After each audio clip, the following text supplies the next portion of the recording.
Assalamualaikum warahmatullahi wabarakatuh. Perkenalkan, nama saya Ahmad Hoirudin. Saat ini saya kuliah di Universitas Cyber Asia dan mengambil jurusan Sistem Informasi, dan saat ini sedang ada di mata kuliah Estetika Humanisme.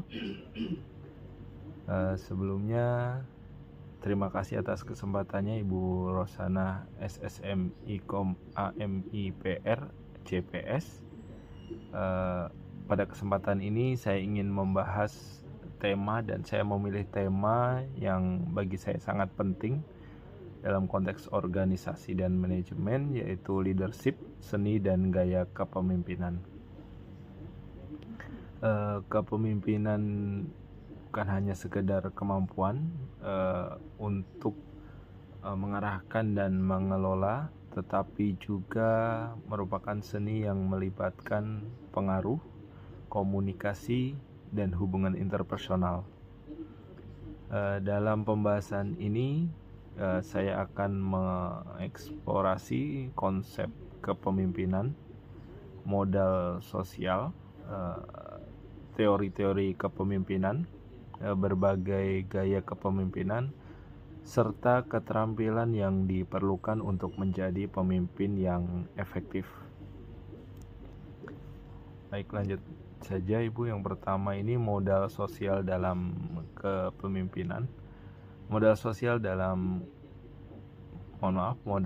adalah konsep yang merujuk pada jaringan hubungan, norma, dan kepercayaan yang ada di antara individu dalam suatu kelompok.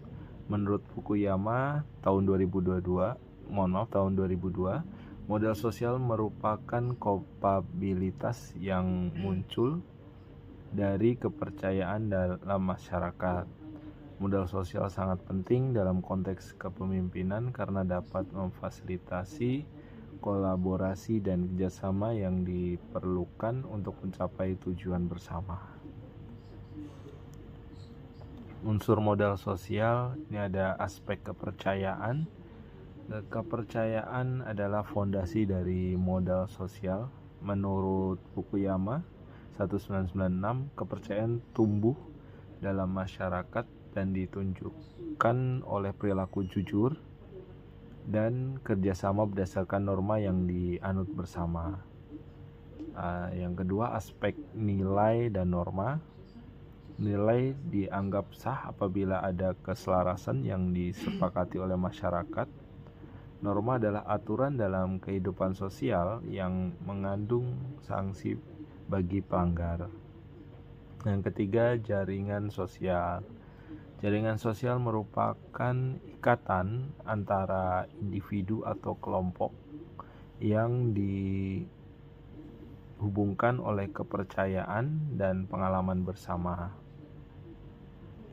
Jaringan ini dapat memperkuat kerjasama dan kolaborasi dalam mencapai tujuan. Untuk dimensi modal sosial ada dua, dimensi kognitif atau kultural. Ini yang berkaitan dengan nilai, sikap, dan keyakinan yang mempengaruhi kepercayaan dan solidaritas dalam masyarakat. Yang kedua, dimensi struktural, merupakan susunan organisasi dan lembaga masyarakat yang mendorong terjadinya kegiatan kolektif yang bermanfaat bagi seluruh warga. Fungsi modal sosial ini dapat menyelesaikan konflik yang ada di dalam masyarakat, memberikan kontribusi bagi integrasi sosial, membangun partisipasi masyarakat dalam kegiatan sosial, menjadi pilar demokrasi dan alat tawar-menawar pemerintah. Selanjutnya, teori kepemimpinan. Teori kepemimpinan adalah pemikiran yang menjelaskan tentang apa, bagaimana, siapa, kapan, di mana, dan mengapa individu dikatakan sebagai pemimpin.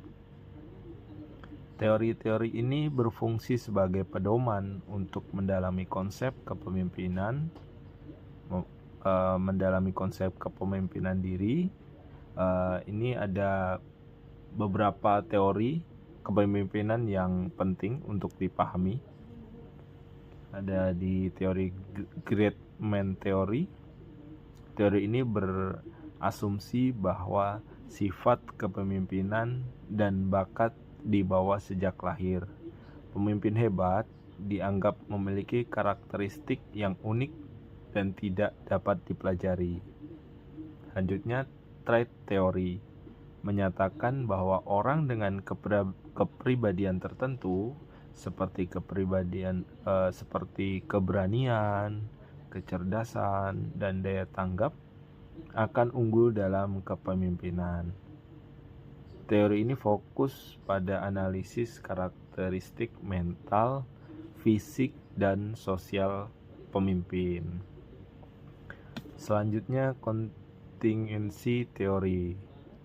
Teori ini menganggap bahwa tidak ada cara terbaik untuk memimpin. Setiap gaya kepemimpinan harus disesuaikan dengan situasi dan kondisi tertentu. Pemimpin yang efektif dapat beradaptasi dengan lingkungan yang sewaktu-waktu berubah-ubah. Selanjutnya, teori gaya dan perilaku menekankan bahwa pemimpin hebat dibuat, bukan dilahirkan. Teori ini fokus pada tindakan seorang pemimpin dan menyatakan bahwa kepemimpinan yang efektif merupakan hasil dari keterampilan yang dapat dipelajari. Selanjutnya, behavioral theories. Teori ini memberikan perhatian pada perilaku pemimpin itu sendiri daripada karakteristik mental atau fisik. Keberhasilan seorang pemimpin ditentukan oleh perilakunya dalam melaksanakan fungsi-fungsi pemimpin. Selanjutnya, teori servant. Teori ini menekankan bahwa pemimpin yang baik dalam pelayan bagi pengikutnya. Pemimpin harus fokus pada kesejahteraan anggota tim dan membantu mereka mencapai potensi terbaik. Selanjutnya, teori transaksional. Teori ini menggambarkan gaya kepemimpinan yang berdasarkan perjanjian atau kesepakatan antara pemimpin dan pengikut. Pemimpin memberikan imbalan berdasarkan kinerja yang dicapai. Yang ketiga, gaya kepemimpinan. Dalam praktiknya, terdapat berbagai gaya kepemimpinan yang dapat diterapkan. Setiap gaya memiliki kelebihan dan kekurangan yang perlu dipertimbangkan. Nah, untuk contohnya dari gaya kepemimpinan ada kepemimpinan otoriter.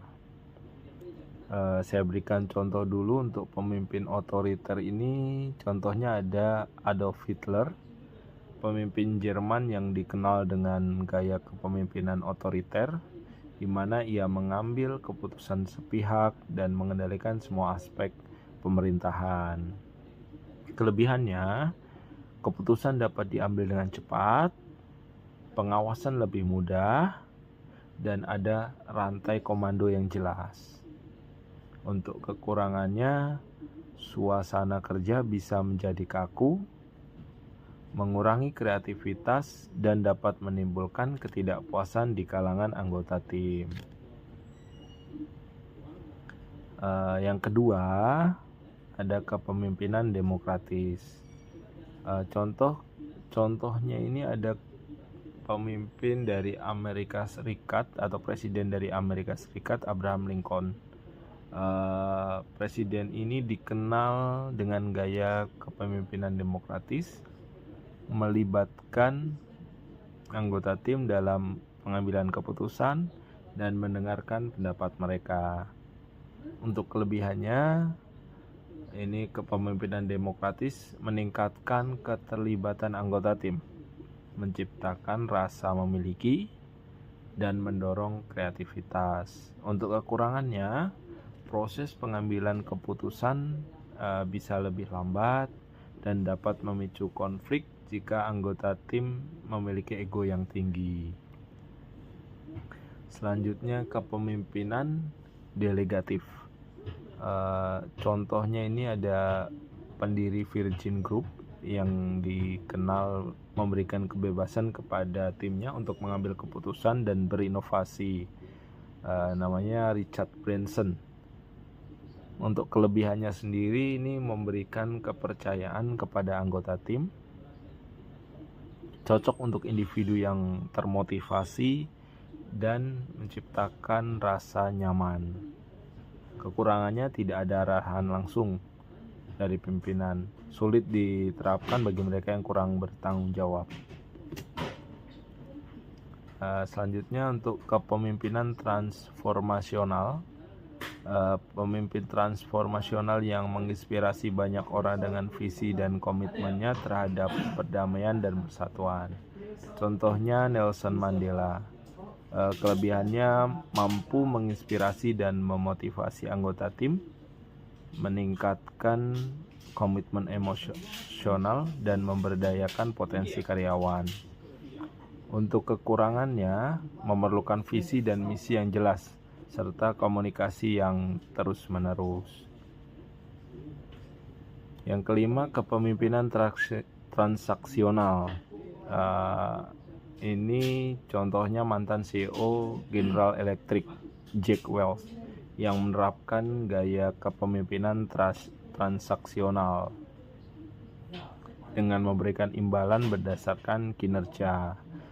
Ini kelebihannya memicu produktivitas karyawan, memiliki target yang jelas, dan mampu memotivasi kinerja. Untuk kekurangannya, ini fokus pada jangka pendek dan mengabaikan aspek jangka panjang. Selanjutnya, kepemimpinan birokrasi. Ini untuk kepemimpinan birokrasi ada mantan Perdana Menteri Singapura, Lee Kuan Yew, yang menerapkan gaya kepemimpinan birokrasi dengan mengacu pada aturan dan prosedur yang ketat. Untuk kelebihannya ada aturan yang jelas untuk setiap bawahan, menciptakan ketertiban dalam bekerja. Untuk kekurangannya, ini karakternya stagnan, sulit beradaptasi dengan perubahan, dan banyak karyawan merasa tidak nyaman dengan banyak peraturan. Selanjutnya, seni dalam kepemimpinan. Ini seni dalam kepemimpinan mencakup keterampilan interpersonal yang membantu pemimpin berinteraksi dengan anggota tim secara efektif. Beberapa aspek seni kepemimpinan meliputi komunikasi yang efektif. Seseorang pemimpin harus mampu menyampaikan ide, visi dengan jelas. Komunikasi yang baik juga melibatkan mendengarkan secara aktif dan memahami perspektif orang lain. Empati, kemampuan untuk memahami dan merasakan apa yang dialami orang lain, sangat penting dalam membangun hubungan yang kuat. Pemimpin yang empatik dapat menciptakan lingkungan kerja yang positif dan mendukung. Aspek lain ini ada kreativitas. Pemimpin yang kreatif dapat mendorong tim untuk berpikir di luar batasan dan menemukan solusi inovatif untuk masalah yang dihadapi. Selanjutnya, pengambilan keputusan. Pemimpin harus mampu membuat keputusan yang tepat, bahkan dalam situasi yang sulit. Proses pengambilan keputusan yang baik melibatkan analisis yang cermat dan pertimbangan berbagai faktor. Contoh pemimpin inspiratif lainnya yang dapat kita ambil itu ada Steve Jobs, pendiri Apple, dengan gaya kepemimpinan inovatif dan kreatif, mampu menginspirasi timnya untuk menciptakan produk yang revolusioner dan memiliki dampak besar di dunia teknologi. Ada mantan CEO PepsiCo yang menerapkan gaya kepemimpinan demokratis dan empatik, Indra Nooyi. berfokus pada keberlanjutan dan tanggung jawab sosial, serta mendorong keterlibatan karyawan dalam pengambilan keputusan. Kesimpulan yang bisa saya ambil, kepemimpinan adalah seni yang melibatkan sebagai keterampilan dan gaya. Seorang pemimpin yang efektif tidak hanya mampu mengelola dan mengarahkan, tetapi juga menginspirasi dan memotivasi orang lain. Dengan memahami berbagai gaya kepemimpinan dan mengembangkan keterampilan interpersonal, kita dapat menjadi pemimpin yang lebih baik dalam dunia yang terus berubah. Penting bagi kita untuk terus belajar dan beradaptasi agar dapat memimpin dengan bijaksana dan efektif. Sekian dan terima kasih dari saya. Assalamualaikum warahmatullahi wabarakatuh.